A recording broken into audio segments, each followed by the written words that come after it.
It's been a long year without the Trace Anime podcast, but we come back to you now at the turn of the tide.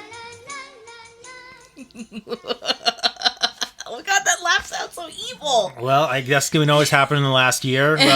Pearl's turned evil. This is, introduce yourself.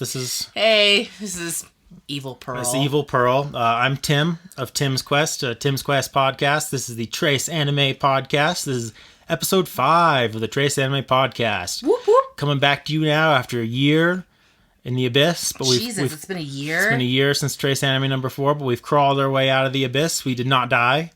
I mean, we might have died, but we came back. Pearl came back evil. I came back good. So I'm Tim the White, and she's Pearl the Black. Literally. Oh, boy. Oh, God. It's pretty good. All right, should we hop into a few more animes? Yeah, let's talk. Should we go back to 1982, perhaps? Taking it back to before either of us were born, back to Arcadia of My Youth.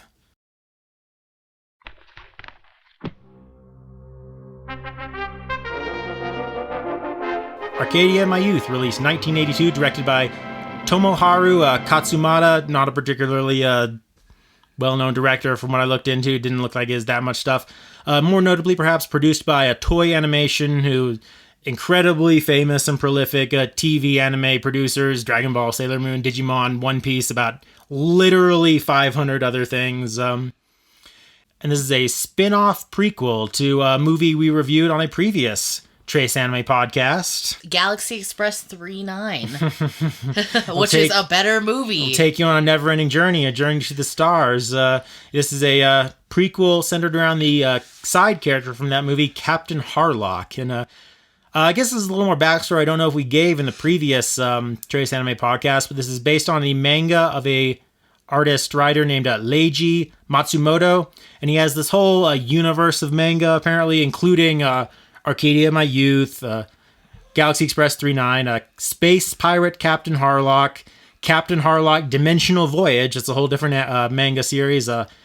Maytel Legend. Maytel! Queen Emeraldas, Space Symphony Maytel. So it's a whole manga universe. I'm sure there's probably... And these are all not like individual novels. These are all series.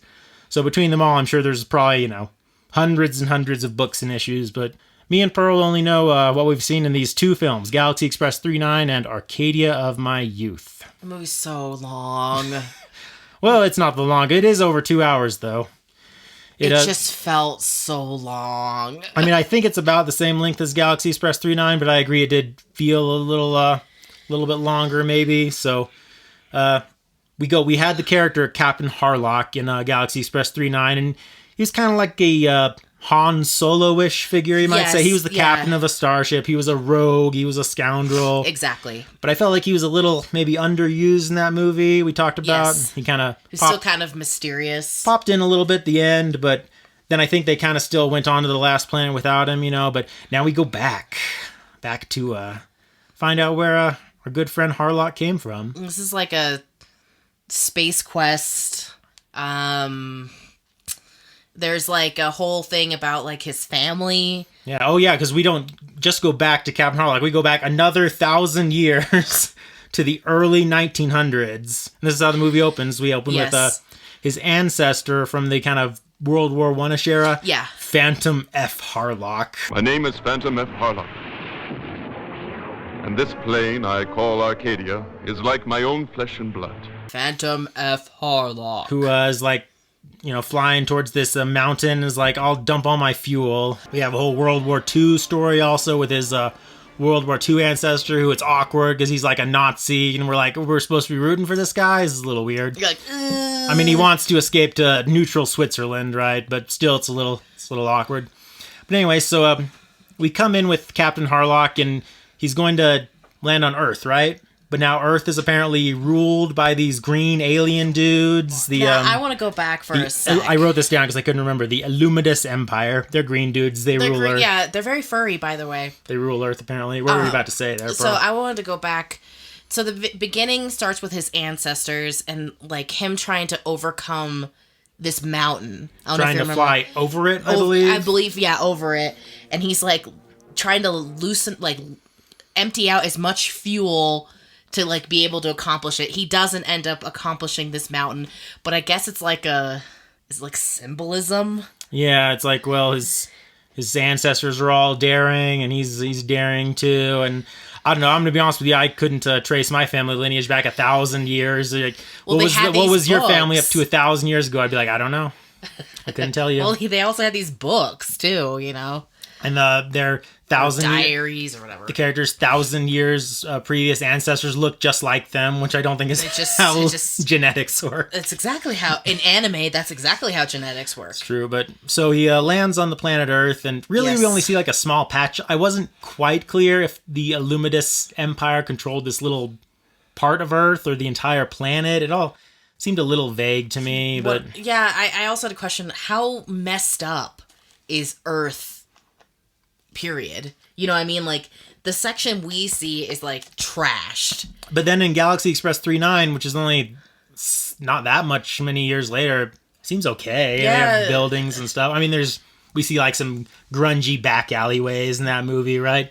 But this movie looks like the whole planet's like a garbage, like a trash, what do you call them? A junkyard. A junkyard. It was like the whole planet's like a junkyard. But I guess we don't see all of Earth, so maybe it's just this little section he landed in, but you know, he lands and they're like, you suck, right? But then there's the a rebel radio program, the Voice of Free Arcadia Radio, and led by Maya, who I guess is Harlock's ex-girlfriend, maybe? Blonde chick, and she's putting out a rebel radio it's broadcast. With a comforting voice. And there's people hanging out in the sewers, and it was making me think of, I don't know if you remember Dragon Ball Super, when they went to the future ruled by Goku Black. They were hiding out in buildings and sewers. I was like, hey, it's the same thing. But Harlock's just hanging out. He's like, I won't help you, green dudes. Here's your meal tickets and go. Then he just goes to the bar. He goes to hang out at the bar, and he meets this dude, Toshiro, who did briefly appear on Galaxy Express 39 before dying of old age? I don't know. And he became the ship. Anyway, they have like a bar fight together, and they kind of link up, right? And so then Toshiro gives him is like, hey, I built this spaceship. And I'm like, oh, cool, he built a little spaceship. No, he built like this Titanic. This massive thing. It's like the size of the Titanic. Oh my God. You and your team built this? No, he's like, I just built this myself underground. I'm like, how? I mean, what have you been working on this for 800 years? How did you build this giant, giant Imperial Star Destroyer? And like you have to bring like tools in, materials, and he's all doing this in secret under the Illuminus's thumb in an underground bunker. Like, is there like a chute? It makes me feel unaccomplished. I'm like, I can't summon up the energy to take out the garbage. Sometimes this guy builds like a 1,000-foot long starship by himself. Apparently, you gotta get your A game on there, Tim. I don't know what to tell you, man. But then the Illuminasons, whatever you call him. The main bad guy's name is Zeta. He's a green dude. Him and his men managed to track down the Voice of Free Arcadia, Maya, and they have a little kind of shootout. Harlock's in the middle of it trying to save Maya, and Maya, she gets shot. She gets shot and she dies then, right, Pearl? God. Here we go, people. Does she die, Pearl? No, she doesn't die. No, she doesn't die. They capture her. Look, she's dying because she's been shot. Most of the movie is like in sections. You've got Zeta, who's wanting to duel. You've got Maya, who's dying throughout the movie. At length. And like she'll like take a nap. Like, I'm serious. She takes power naps to die. And there's there's this whole stretch where Harlock and Toshiro, they take the ship, the Arcadia, off the planet. So then the green dudes, they take Maya and one of Harlock's other friends, this Emeraldas, this pirate chick, and they basically crucify them in like the town square, right? I think that would kill him. Their like arms kind of tied above, like for quite some period of time, I guess. And no. Maya, she survives that. She survives that too. But so Harlock and Toshiro, they go to rescue, I wrote this down, the Tokargans, who are kind of these rebel humans on this other planet, right? So we get this whole stretch where they go to rescue them, and they get them off the planet just in time before it blows up, right? Oh no. We're like, they saved them. They saved the Tokargans. So this is where that whole, like, mountain thing kind of happens, because they have to go, instead of going around, like, this... Owen Stanley, Witch of Space. Instead of going around it, I giant guess. Flaming cluster of weird bullshit in space. They decide to go through it, and it's, like, hot, and it's on fire, and... It sucks your life force or something. Oh, my... And, yeah, let's not forget, there's that weird lady, cackling lady that keeps showing up. It happened in the beginning of the movie. It happens here. Yeah. So you think everything is fine, and then we find out the last female... Tokargan. Like, 6. She's 6 years old. She died. She's died.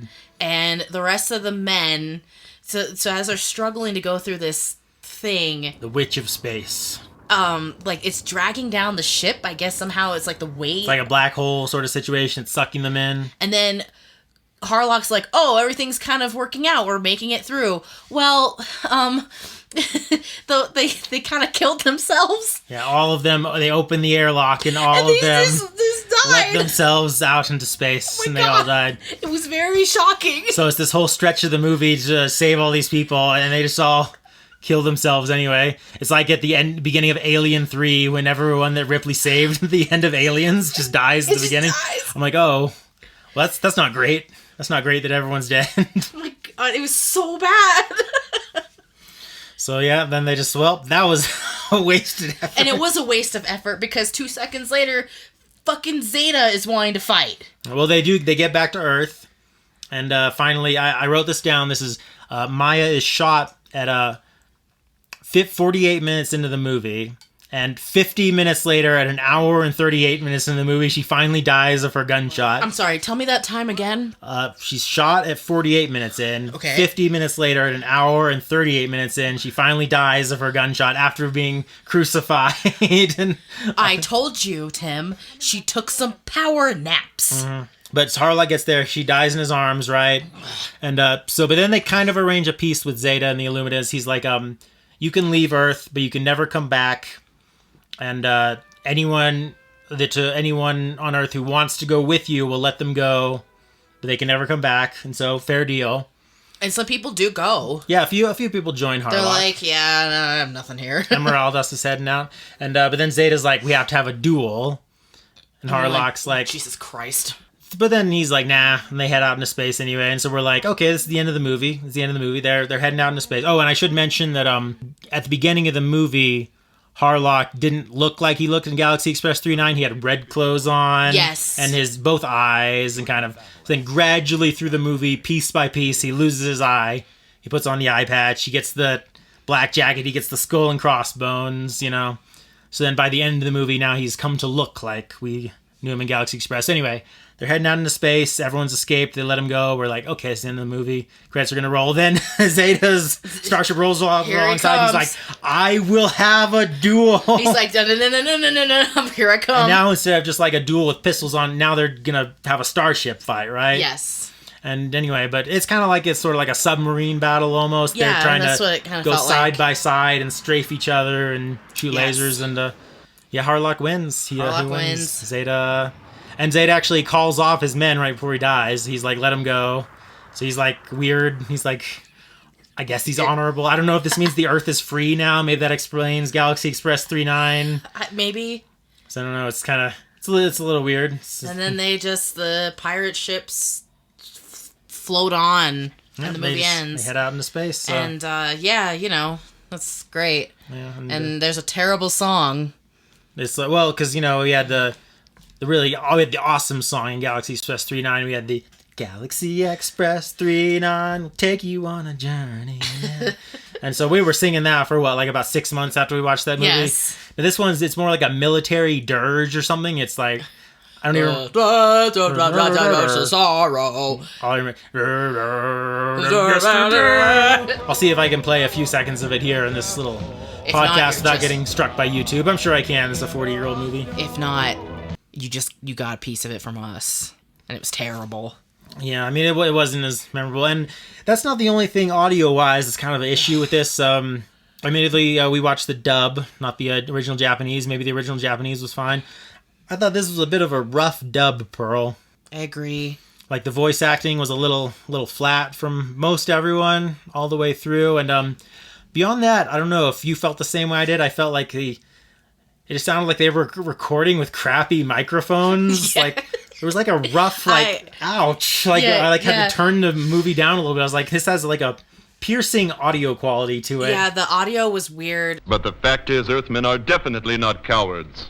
It's The like they dubbing recorded was weird. a $5 microphone they found at a garage sale. And then, of course, it does that thing where you've seen it before, where sometimes the voice and the mouth would not match up. So it'd be like, "How are you today?" And it'd be like, like, you know, it's just Well, it's not a video podcast, so I don't know if they can see what you did, but they can probably imagine. imagine just like somebody's mouth moving and then the words coming like a few seconds later that don't match up. Which, I mean, wasn't so much. I mean, Galaxy Express 39 had a little bit of awkward dubbing. We made fun Yes. of the damn you Harlock, but I thought I remembered it maybe being a little better than this. I don't Right. know, but so.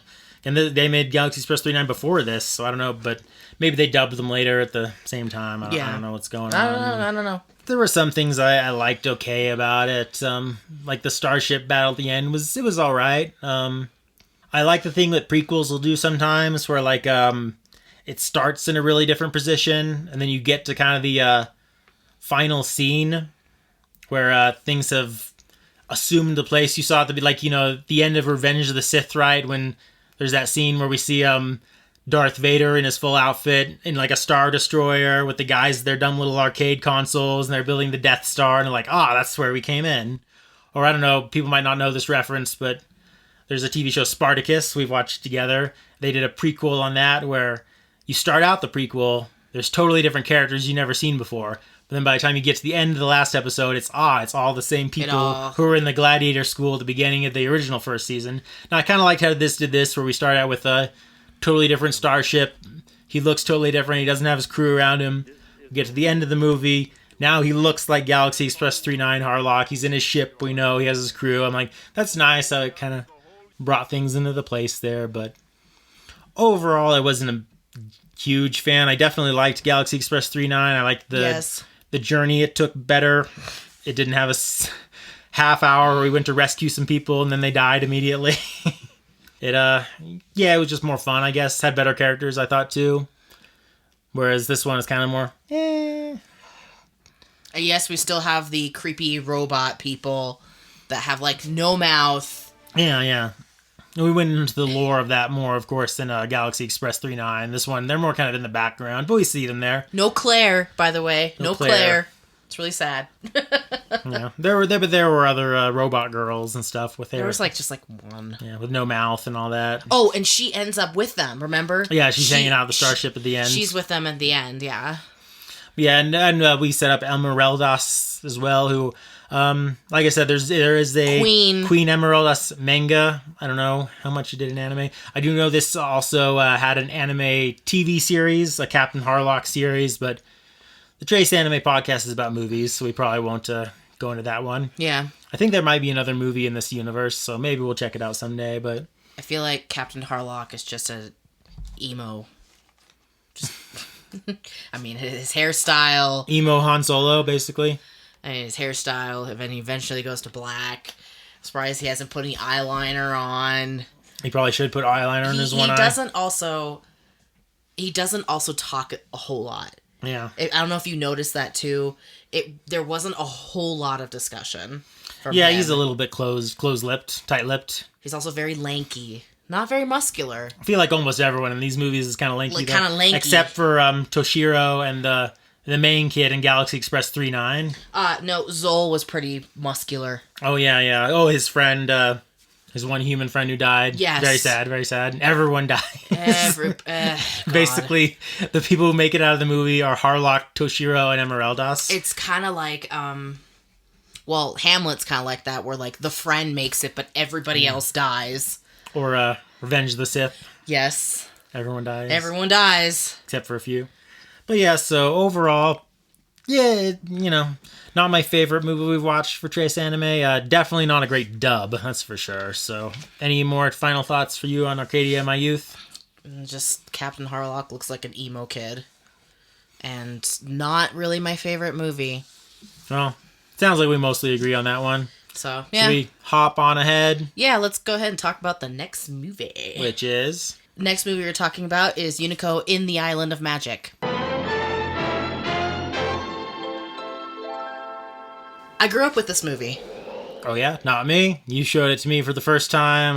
Now, I've actually seen this movie twice. I watched it with you 7 years ago. I want to say about that. Yeah, yes. and then I rewatched it last week or so when we were watching these. And this is released in 1983. Directed by Moribi Murano, who has very few credits on IMDb, and this is his last credit ever. So, again, another movie without a particularly famous director. But this is the sequel to The Fantastic Adventures of Unico. And it also does bring back the same voice actor for Unico, which is good, and the same actor for The West Wind as well.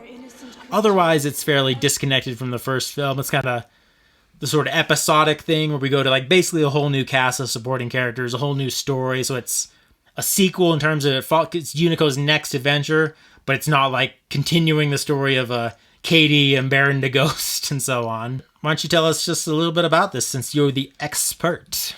I'm the expert. Well, thank you. Between the two of us, for sure. And maybe the director knows. So kind of basically what Tim said, it's just another adventure. This time he is in a little bit of a village. First he gets dropped off in a forest and he tries to make friends with animal friends, and of course then he is bullied, and then he meets his new friend Sherry. He's bullied by Melvin the Magnificat.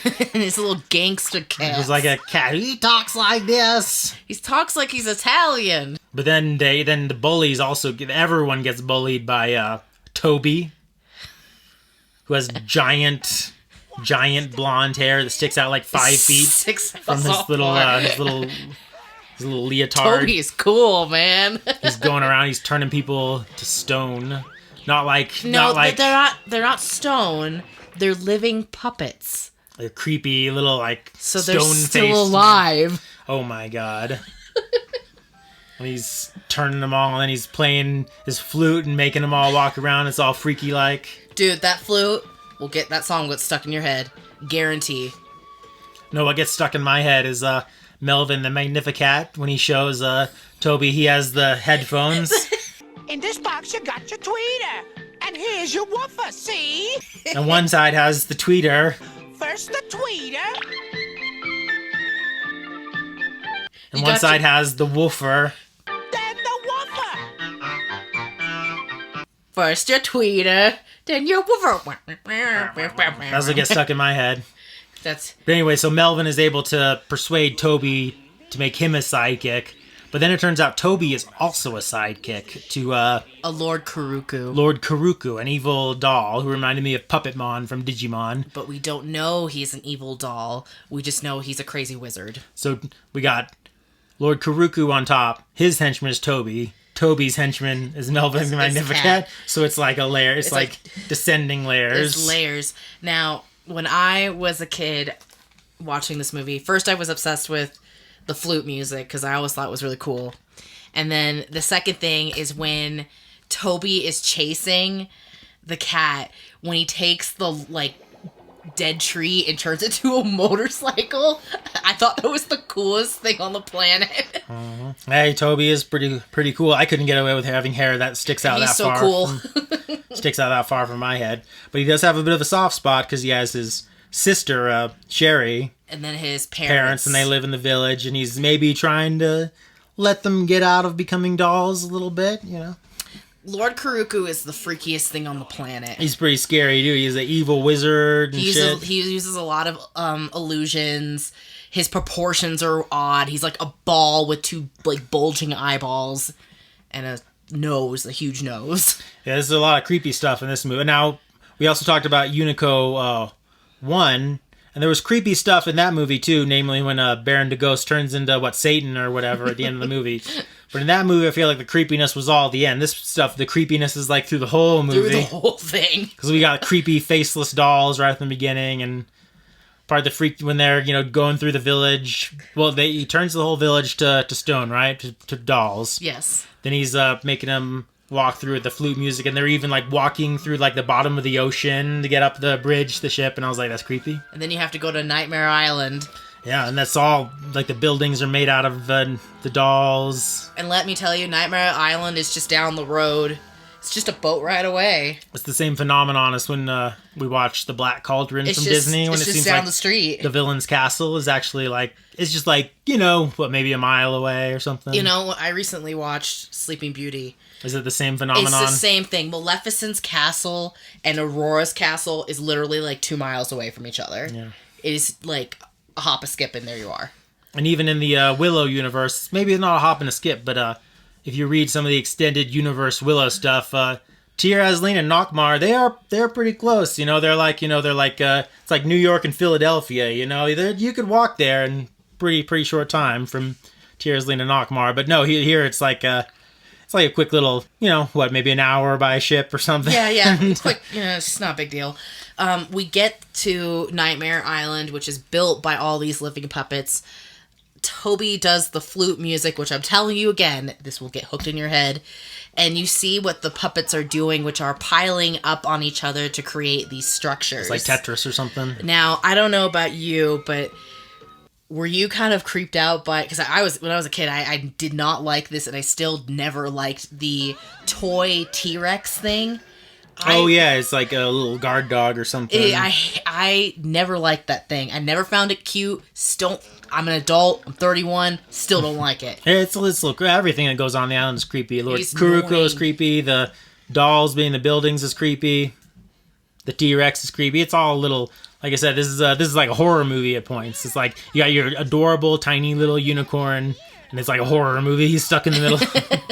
Now, Sherry and Unico had snuck onto the boat, and they get there, and basically what Sherry is just asking is for her parents to be set free. And, of course, Lord Kuruku's like, get these kids out of here. And Toby's like, well, I won't turn them into living puppets, but can I turn them into toys? And Kuruku's like, yeah, get rid of them. So we have some weird, trippy-ass sequences. Dude, love that scene. It's so bonkers. Because what happens is Toby puts... the trippiest thing since they went down the river in Willy Wonka and the Chocolate Factory. Oh, no. What happens is he turns Sherry into a doll and Unico into this kind of like wooden unicorn and puts them in a room behind these walls, which it just so happens to be the exact room where Kuruku has all of his toys. So he starts basically playing with his toys, and it's like the kookiest music on the planet. These toys are going around. You see Sherry the doll like dancing like a crazy person. It's just like... The animators were going hog wild with this one. And then you see Toby kind of spying, and eventually he puts Kuruku puts all the toys back. But, Kuruku has arrested development. He has a childlike mind. Yes. So it is kind of like the tunnel in Willy Wonka, where it's just like, it happens, and then it suddenly stops. And that's it.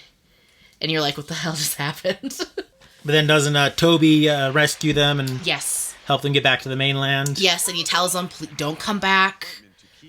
Just live your life. I'm going to figure this out. And that obviously doesn't... And they go to the Valley of the Demons or something? Is that what it's called? The Valley of the Demons. But all the demons have also been turned into... Now, when I hear demon, I picture like, what Baron de Ghost looked like at the end of the previous movie, right? All I picture demons look like that. No, they're just like the demons here, just like adorable little... Okay, here's the thing is that demons. the Baron was also very deceiving. He was this handsome man.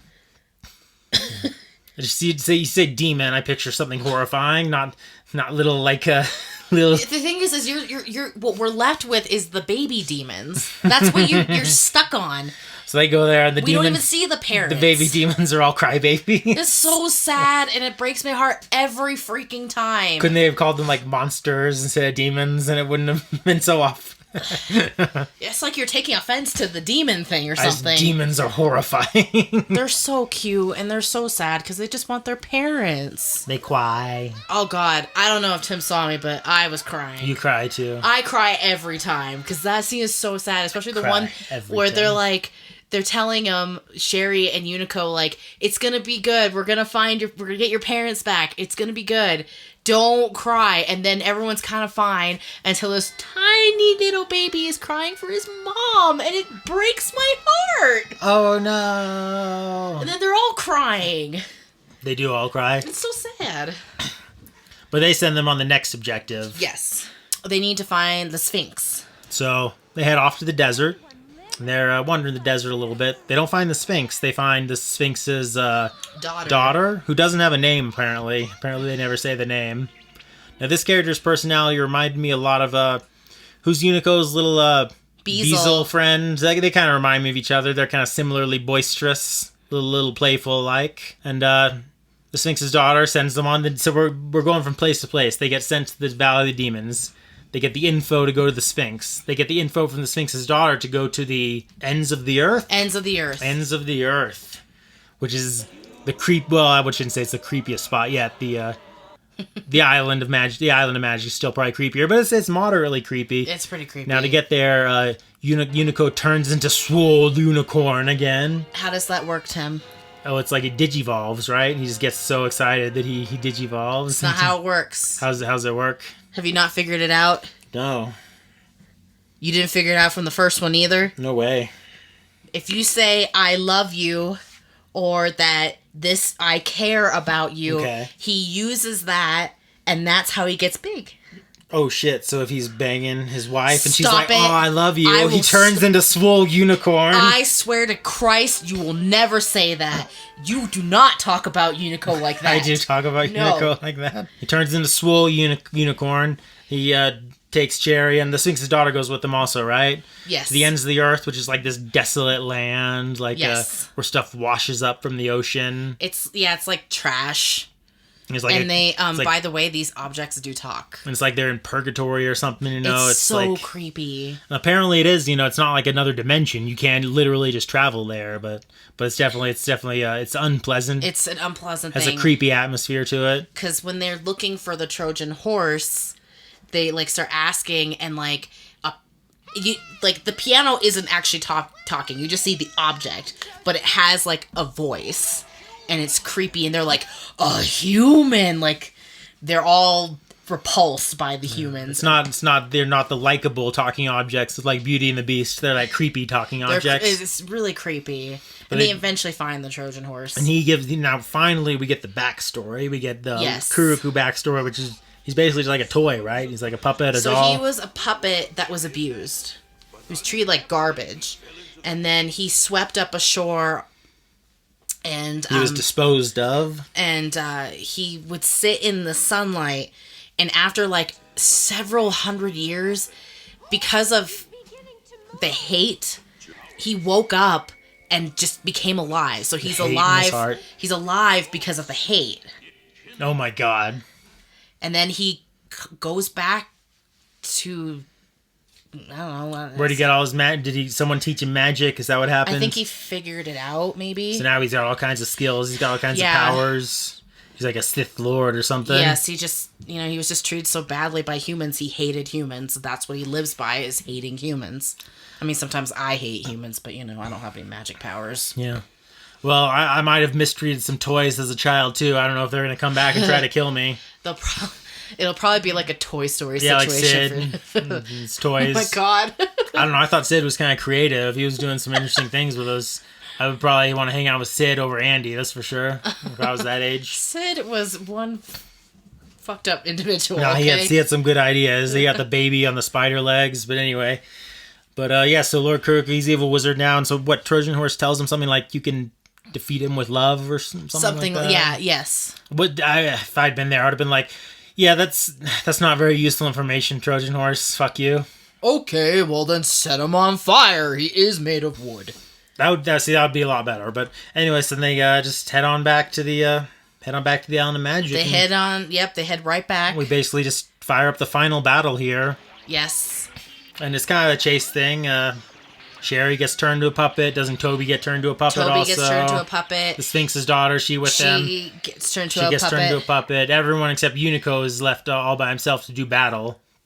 And then Kuruku and him are fighting, and there's some pretty kind of funny moments.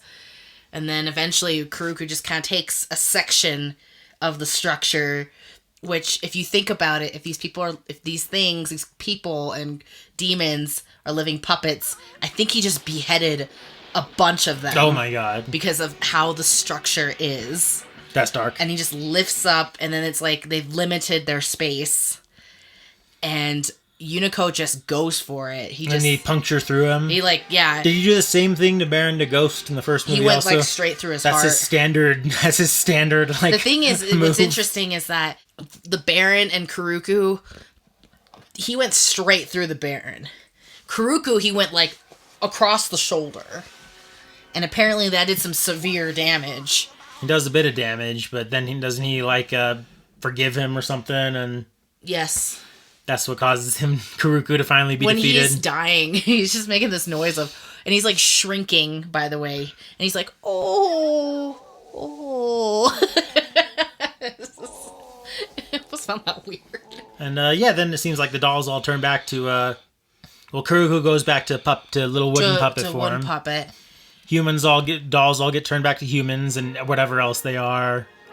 Back to cats or Sphinx's daughters or whatever. Yep, animals, because remember some of the animals got turned. And like the end of the last movie, Unico gets swept away by the west wind again. And the interesting thing is it's not as painful this time around, because Sherry is gonna take care of the doll. Oh yeah, that's right. And she just kind of calls to Unico, but it's not like how Katie was, where she was just freaking out. Mm-hmm, mm-hmm. Or at the end of Galaxy Express 39, Maytel. Maytel. But no, so this movie, it's not just a repeat of the first one. It has a lot of different themes in it. Like I said, it has creepier themes all around. It has less of an episodic feel. I felt like the first one almost had more we stop in with Beazel's Island for a while. We hang out with Katie and what was the cat's name? I can't remember. The little Sphinx daughter? No. In the first movie, the cat. Oh, that's Katie. Oh, and what's the girl's name again? That's Katie. Oh, yeah, that's right. She turns into it. Yes. It's been a while since I watched it. Anyway, but so we had various adventures, and then I felt like Baron the Ghost didn't come in until pretty far into that movie. Yes. Whereas this one, we meet Kuruku a lot sooner, and Kuruku has a lot more backstory, I feel like, than Baron the Ghost did. Yeah. Baron the Ghost never really found out much of anything about where he came from. He was just an evil person. Whereas we get all the info about where Kuruku comes from. So yeah, I thought the visuals were nice. The dolls were really well designed. They had a really creepy look to them. They did. So I felt like maybe it bounced around a little bit too much. Like I said, here's your next mission. Then you go to that place. Here's the next place you should go. Here's the next place you should go. So I was kind of like, let's get back to the main story a little bit. But overall, I did like it. I thought it had a cool atmosphere. I thought it had a nicely creepy atmosphere.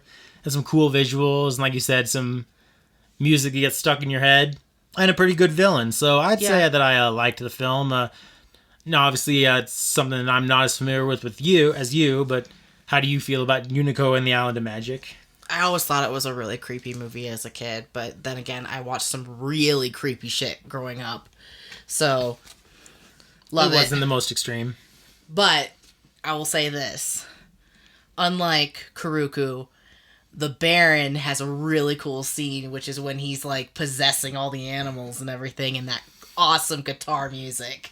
Well, the Baron was kind of in disguise as a sexy dude, whereas Kuruku is never disguised as a sexy dude. Hell yeah. Would you say you like Fantastic Adventure of Unico or Unico in the Island of Magic more? I honestly will say the Fantastic it's always been my favorite, and then, then the second one. You watched the original more? I watched the original more.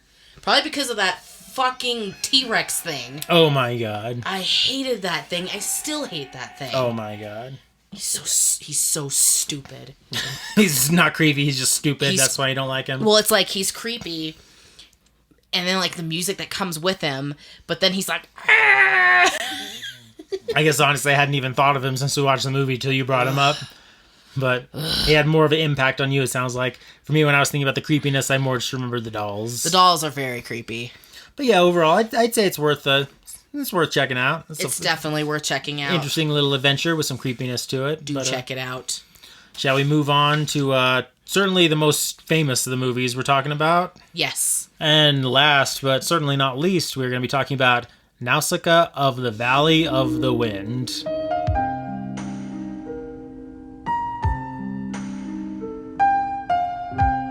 Released in 1984, 1 year before I was released. And this was, of course, directed by a little-known anime director called Hayao Miyazaki, his second film after The Castle of Cagliostro.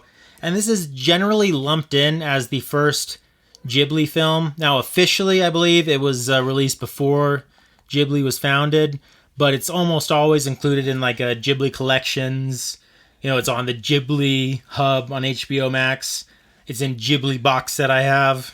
So it's like an unofficial first Ghibli film. It was originally released, actually, interestingly, way back in the 1980s in the USA in a apparently extremely cut down and butchered dub called Warriors of the Wind that totally ruined the entire plot. Oh, really? I didn't know that. Yeah, it was a little known relic if you can get that VHS. Hayao Miyazaki would strongly prefer that it did not exist because it apparently cut about 30 minutes out of the movie, changed various subplots, cut out most of the backstory, ruined the themes, mistranslated stuff.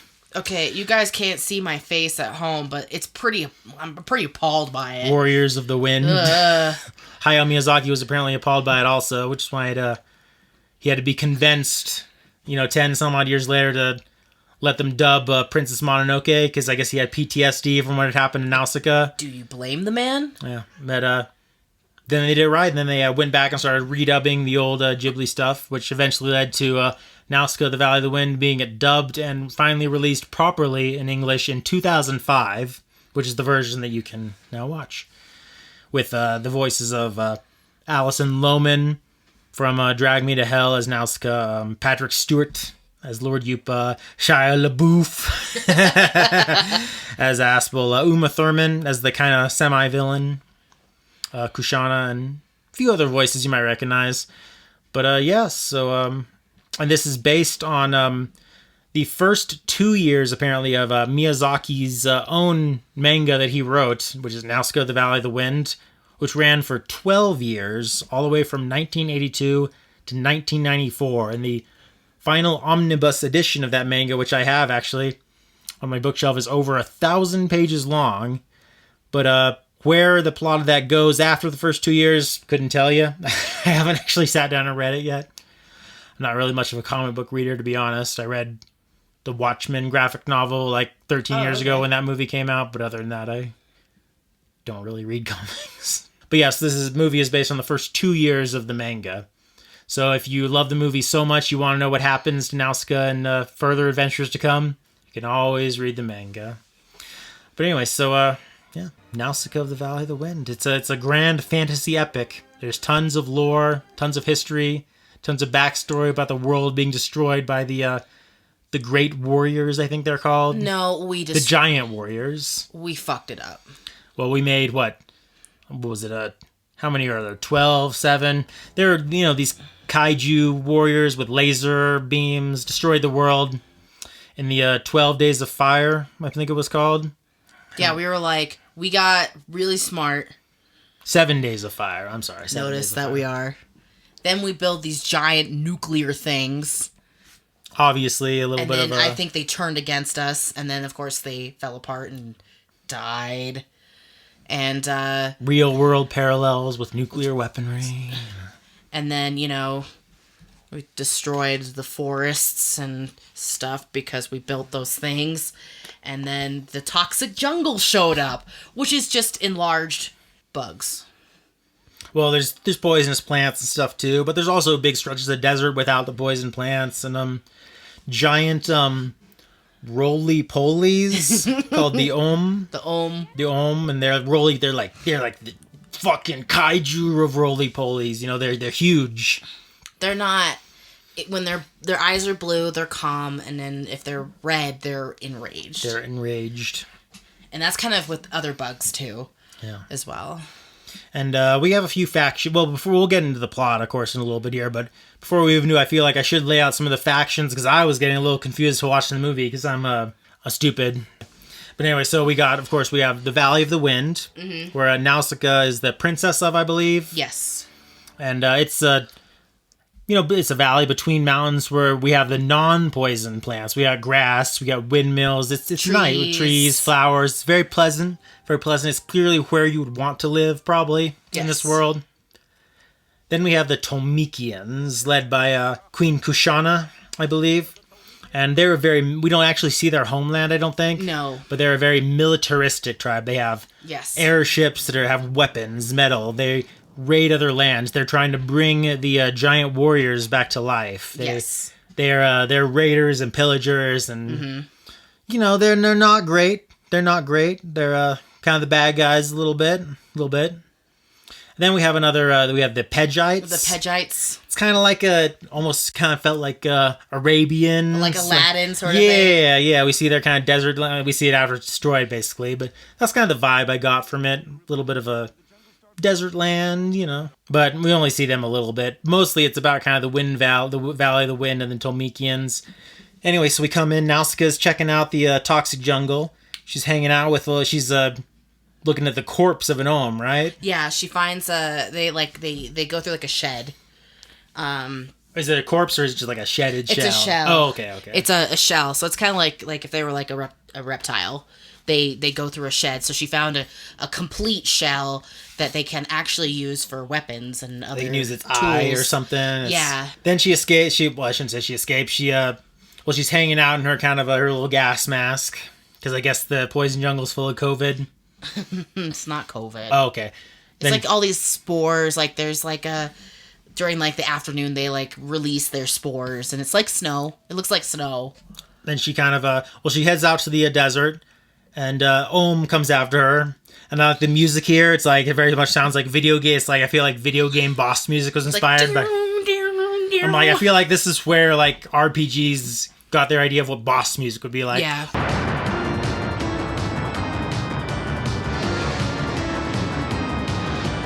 Also, speaking of that, I feel like the birds they ride around in this movie directly inspired the chocobos from the Final Fantasy series. I should mention that, too. But anyway, so she's flying away in her little air, what would you call it? Bicycle. Little glider, I guess you'd say. It's a glider. Air bicycle. There's no wheels on it. You're not doing any sort of pedaling. What do you want from me? What do you want from me? It's a glider. Her glider. And when I first watched this movie in lower quality, when I was earlier in life, I'd always been under the impression she had no pants. Oh my god. She just had her bare ass flapping in the air. I guess the way she's leaned over, it wouldn't be just her ass. It would be even more graphic stuff. That's what, when you watch a movie in lower quality, that's what it looks like. It looks like her bare legs. It looks like she has no pants. It looks like her bare ass is in the air. I don't know what to tell you. You are not wrong. The first time ever that I watched this movie was I took Japanese in high school. And the teacher decided to play this movie, but of course we did it with the... It's probably like a VHS or something. It was, it was the Japanese version. It wasn't dubbed. And everybody was convinced... It was her bare ass. It was her bare ass. I mean, We were like, oh my god, she's flying just with her ass out. I mean, like, pardon me if this podcast is rated R, but the way she's bent over, it would not be just her ass in the air. It would be all of the details. But now with HD streaming technology and Blu-rays, it's not that at she all. has white pants. She has pants on. She has leggings. Who knew? Now, I guess the curve of her ass is still animated, but her actual ass is not in the air. So I'm glad that we've had this discussion on this very mature podcast. It's very thoughtful. People tune in to hear about the themes of environmentalism and anti-war in Nausicaä, and they hear about Nausicaä's ass. She has leggings. She has leggings on, and I just want to throw this in there. The music is fantastic in this movie. Oh yeah, the whole way through. The opening sequence is very beautiful. It's sad, And even the singing, the na na. It's just it's well done. So we yes, she's wearing pants. Yes. She meets up with Lord Yupa.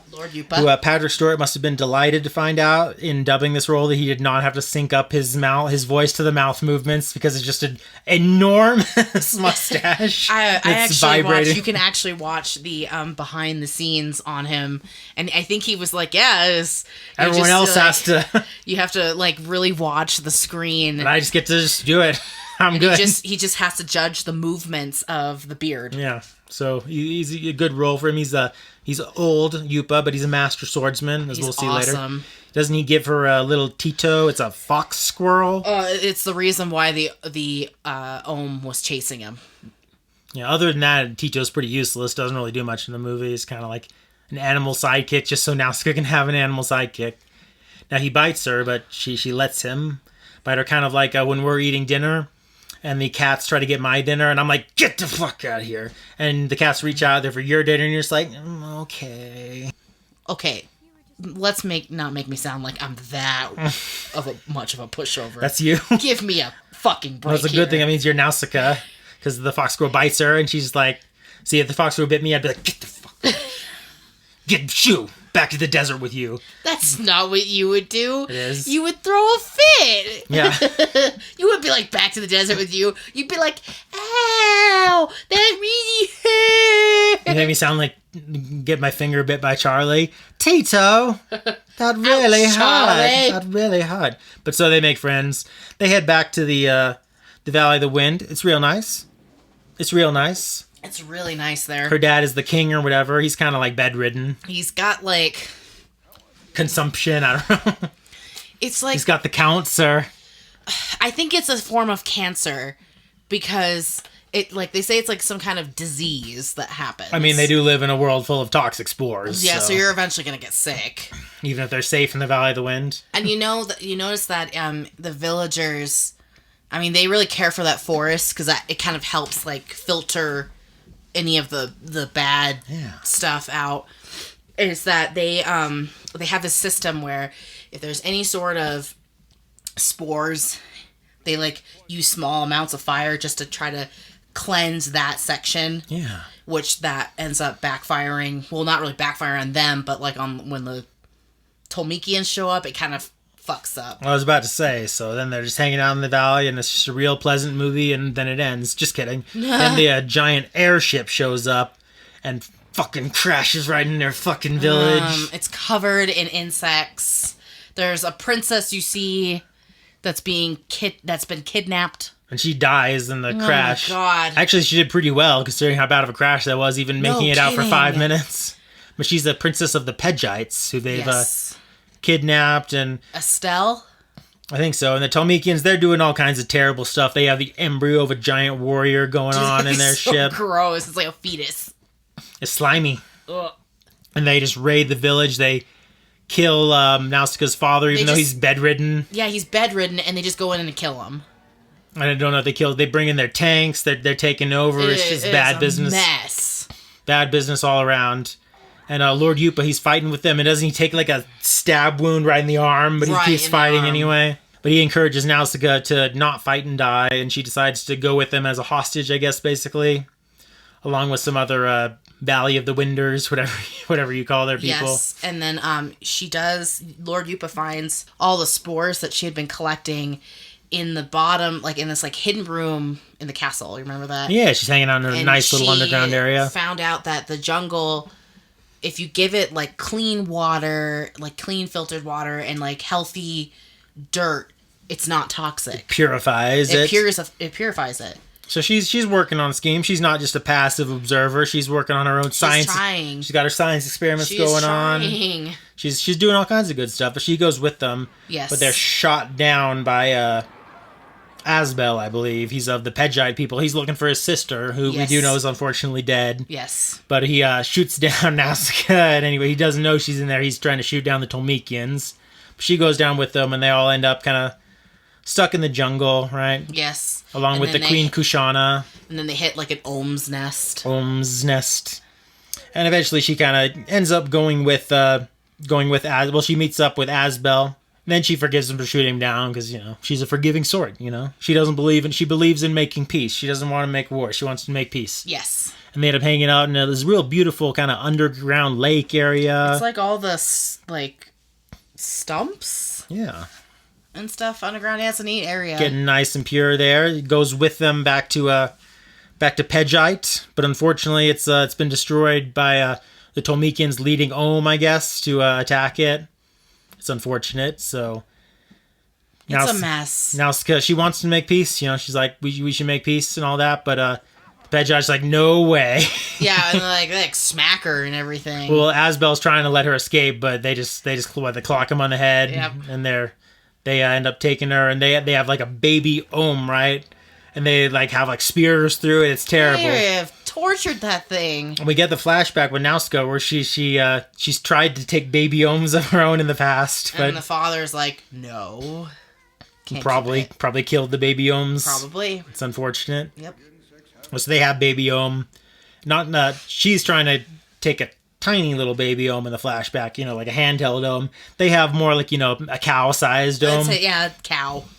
And they're like carrying it upside down underneath the airship. They're trying to lead it to just have the Ohm attack the Tolmekians, which the Valley of the Wind would currently be swept up in. And Nausicaä manages to escape by there's some ladies with the Pegites who are like, they're like, hey, we're on your side. It was the mother. It was their mother. And they switch clothes, and she escapes. And we have kind of a pretty cool action scene here of kind of like her escape. Basically, everyone's trying to shoot her down, but she's pretty good at that. Those glider. planes, by the way, are very flammable. Oh yeah. Couple of shots and they're blowing up.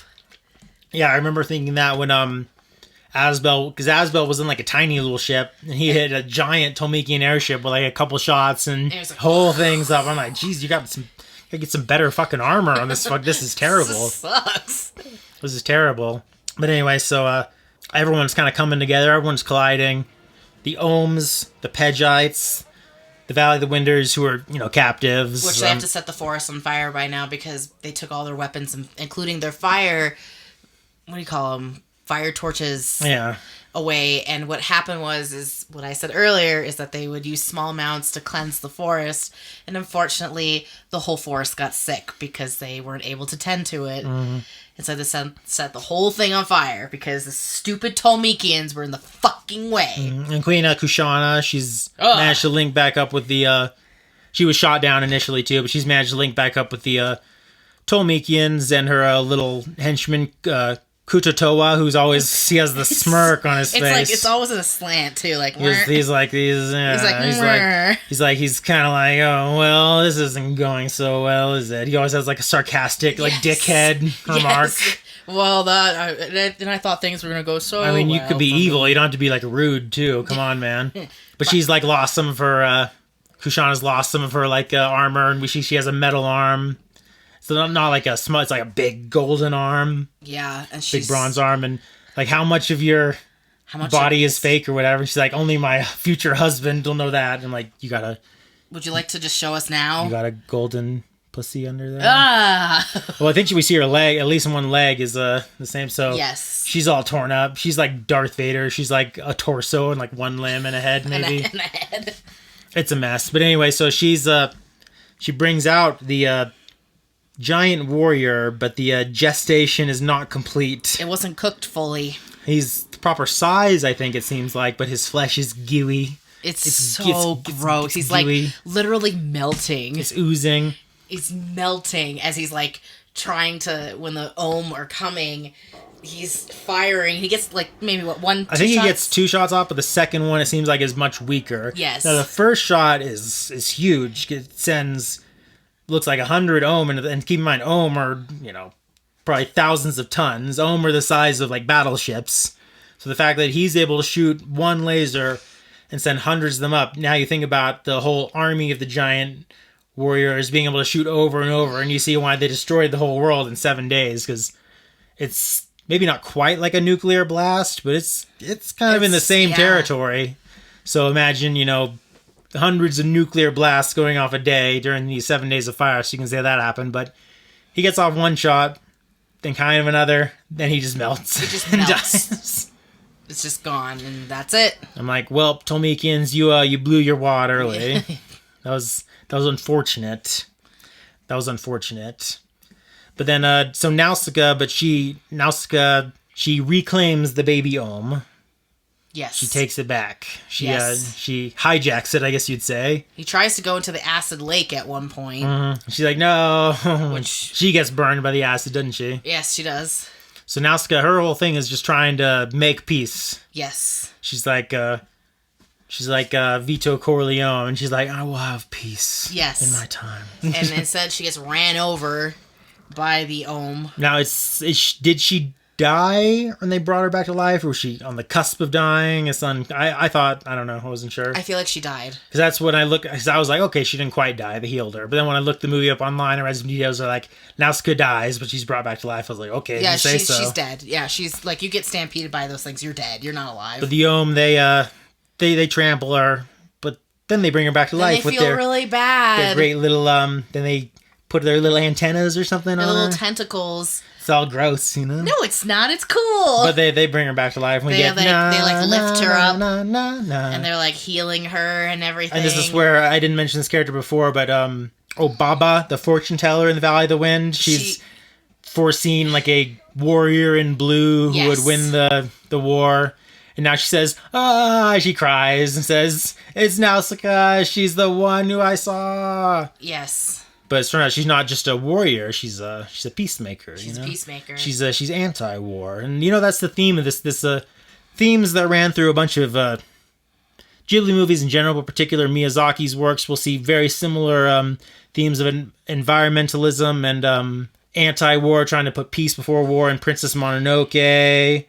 We'll see not so much the environmental aspect, but the tragedy of war and the wind rises. So these are themes that Miyazaki would come back to again and again. But we see kind of the Castle of Cagliostro, a fun movie, not a lot of themes to it, just more an adventure. Yeah. But you can see a lot of what he's going for here with like respect the environment, nuclear weapons bad, peace good, war bad. You see the genesis, a lot of those themes here that will run through much of his work throughout his career as a director.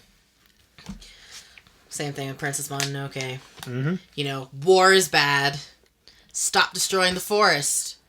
Yeah, in a lot of ways, Mononoke is almost like a remake of this movie. And he explores other themes too. Yes. I wouldn't say like Ponyo and Howl's Moving Castle are necessarily the... Ponyo, it's... Well, Howl's Moving Castle does have some pretty strong anti-war themes actually there's as well. a lot of anti-war on that one. Mm-hmm. So, but yeah, we see a lot of genesis of that here, and it's fueled through this character Nausicaä, who I find very likable because she... she takes the high road, I would say. Yes. Everyone else has plans to destroy each other. She says, no, she doesn't even want to destroy the hideous monster bugs. No. She even wants them to live in peace too, which they do, because they realize the baby's been saved. So they turn away and they don't destroy the Tolmekians, the Wind of the Valley of the Wind, or the Pedgites. And you see, like, when, the Ohm that's going after Lord Yupa in the beginning, and then, like, that fly thing that got really scared, she has all these tricks to kind of get him to calm down and lead him back to their home. She doesn't want to kill him. Yeah, she doesn't really attack at all unless it's necessary. And, so even when she's escaping from the Pedgites, they're trying to shoot her down. She's not trying to shoot them down in retaliation, you know what I'm saying? Yeah, exactly. So that's why she's likable. That's why she's a good hero and a likable character who you want to root for. And so then the Tolmekians do agree to leave the valley. So thank God. I kind of compared to Princess Mononoke. I think you can see a similar theme here, where in that movie, we'll talk about that movie too eventually, and we'll have plenty to say about that. But you saw, what was the Eboshi, Lady Eboshi? She was kind of the villain, but they didn't defeat her and kill her at the end. Same thing with Queen Kushana here. We'll see similar themes with whatever the witch was in Howl's Moving Castle, and the wizard in Ponyo. Witch of the Waste, and the Ocean Wizard or whatever his name is in Ponyo. I can't remember. It's just Liam Neeson. Yeah. But a lot of the times Miyazaki's, not in every Miyazaki movie, but a lot of times in Miyazaki movies he'll have a villain who's not killed at the end, but kind of is like, okay, and leaves to do their own thing at the end. Yes. And we see that with Kushana here, because she takes Tomiki and she says, you kind of saved us, so we'll head on out. And the Pedgites, some of them stay in the Valley of the Wind to help them rebuild, so that's nice. Castle in the Sky. The guy gets blown up. We'll talk about that very soon. That's the next movie coming up. So we'll be talking about that probably about this time next month. James Van Der Beek, here we come. Oh my god. But yeah, so I think this is a really cool movie. I like I think the world building and the lore and the complexity of the various factions and the backstory of the world, the monsters. It all reminds me of stuff like, Star Wars and Lord of the Rings, and how there's like a ton of lore, I'll admit that if you had stopped in the middle of this movie and given me like a pop quiz about exactly every faction and backstory thing, I probably would have failed that pop quiz. But when you're actually watching the movie, it didn't bother me at all. It just kind of washed over me. I was like, it's cool. There's so much story going on here. All these different factions, the backstory with the giant warriors, the somewhat less distant backstory with the toxic jungle and the Ohm. And I think it's a really cool fantasy world that called to mind stuff like Lord of the Rings for me. And Game of Thrones, just all those cool fantasy worlds. So yeah, I love the movie. I think it's awesome. What do you think, Pearl? I thought this movie was fantastic. It still is fantastic. Like I said, the first time I had seen this movie was in high school. And When you thought her bare ass was... But, yes. I thought it the first time I saw it, too. But all I really knew was, like, Kiki's Delivery Service and My Neighbor Totoro. I didn't really... Good ones, also? know a whole lot. So then I saw this movie, and then I started expanding, for sure. Yeah, and I mean, Miyazaki, like the two movies you just mentioned, Kiki especially, he directs a lot of very peaceful, movies, low action, but I think when he does the action scenes, like he does here, I think they're pretty kick-ass. I especially am thinking of Nausicaä flying away from the Pejais, them trying to shoot her down. I mean, that was as good as any, like, flight action sequence in, like, a Star Wars movie, I thought. So that's what I think is really artful, is when a storyteller in any medium, be it film, TV, books, whatever, can tell a story that's fundamentally anti-war and about how you should try to solve conflicts without coming to death and destruction, while also having kick-ass action sequences, because you gotta have some kick-ass action sequences. Exactly. And he does, straight from the beginning, when she's trying to escape from the Ohm. Beautiful visuals, especially for the time. Let's be frank, anime visuals have probably gotten better in modern times. They've had more computer animation, but this is the early 80s, and the whole movie looks beautiful. Colors look beautiful. The design of the locations and monsters and characters looks beautiful. Music, fantastic. Both the vocal stuff and the instrumental stuff.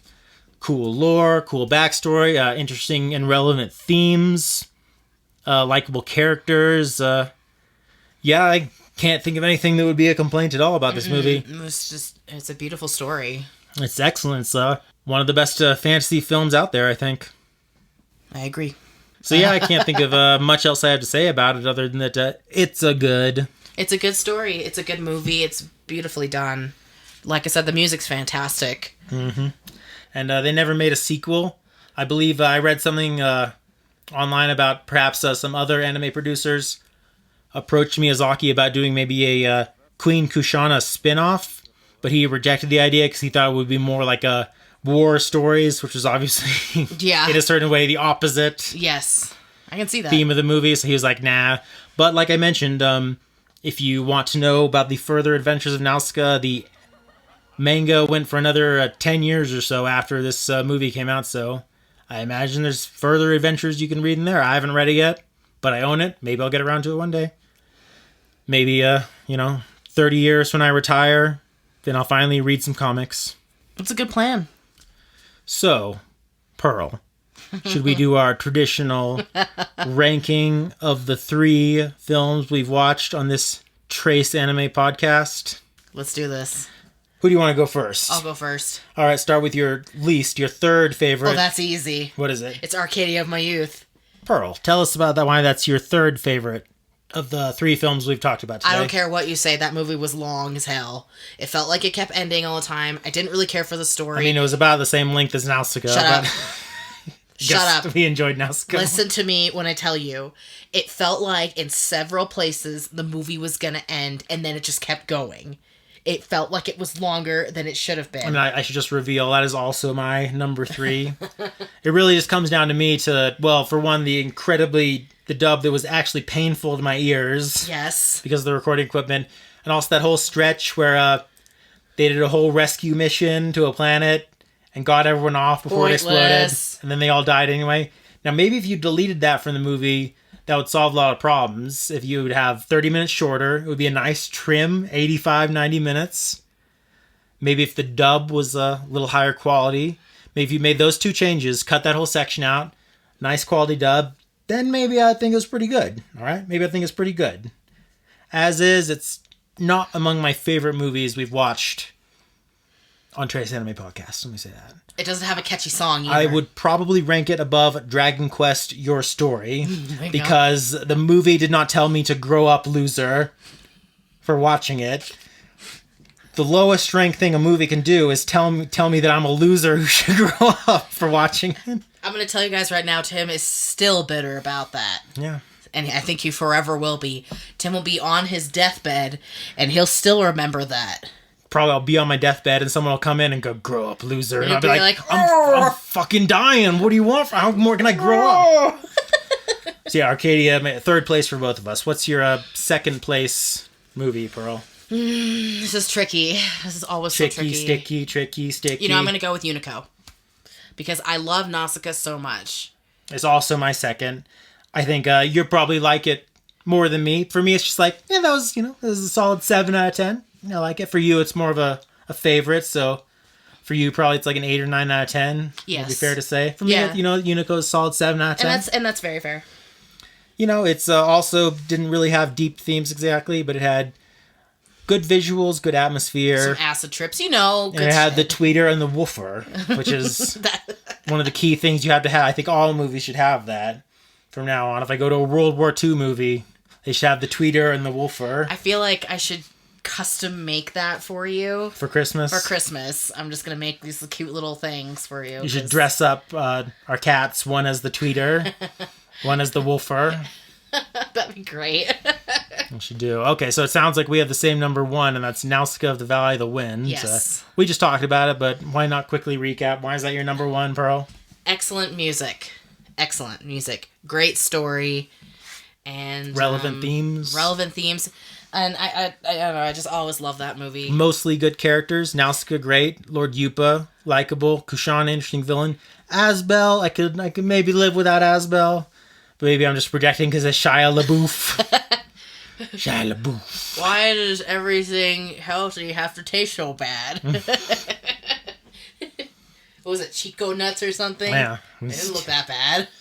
I like that underwater cave, though. That should have stayed. Really cool. The movie should have ended there. He just said, let's stay here forever. And he said, yes. And we just roll credits. But anyway, yes, so it sounds like this is another case of us having the same ranking. I believe it's happened before. Hasn't happened every time, but happens now and then. Sometimes we can both agree on stuff. It sounds like we're mostly aligned here. Maybe, like I said, you might like Unico a little more than me, but it sounds like on Arcadia of My Youth and Nausicaä, we're pretty much in agreement. So, yeah, very nice return for the Trace Anime Podcast, I'd say. And we shall return. Yeah, hopefully not a year this time. Hopefully I'd like to be back doing this in about a month's time. And maybe roll on with the Ghibli lineup with a little Castle in the Sky action. Another excellent one. And what else shall we talk about? I don't know. Other stuff from the same kind of 80s era, so... Do some research, see what we find. Yeah, it's all good. So any final words for our Trace Anime listeners? Live your life. Live your best life. Drop out, if you're in high school, drop out of high school and watch anime. If you have a job, quit your job and watch anime. Just watch anime all day, watch anime all night. I won't say divorce your husband or wife. Don't do that. You can watch anime together with them. Or your friends. If you have friends. You can maybe watch anime with your parents. Just don't watch one with a ton of sex in. Don't watch Perfect Blue with your parents. But you can watch Nausicaä with your parents, and whole family will enjoy it. Just make sure they know that it's pants, not a bare ass. Yeah, there you go. Yes, that's the best piece of advice you could probably take away. That's a good final piece of advice for Trace Anime number 5. All right, thanks for listening, everyone, and Tim out. We'll see you next month, maybe? I would say so. Tim out. We'll see you later. Pearl's out of here. Peace. I'm on my way to meet tomorrow. Solitude the